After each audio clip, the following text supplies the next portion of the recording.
Growers, I was gonna go hide in that grass there, but I'm not going to because I might have ticks. Hey growers, what's up? It's Lucas, and today is a really exciting day because someone is coming to till this land. So I'm really excited to finally see how it's gonna look all tilled up. The next steps after that are going to be to put down some fertilizer, the black plastic rows, and the stakes, and really get things planted. So I'm really excited, and let's see what happens.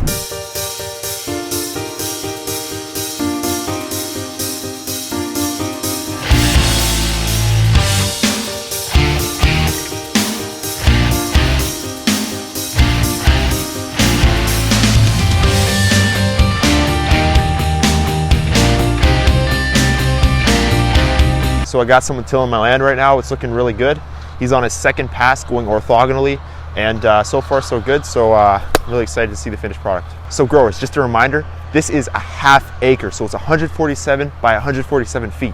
Well, actually it's a little more than that. It's 150 by 150 because I didn't want to get so precise, but you know, it's pretty awesome. And we're gonna grow tons of vegetables this year. Tomatoes, peppers, pumpkins, everything you could imagine on this here half acre. I'm super hyped, and so is everybody watching, including you. I know you are.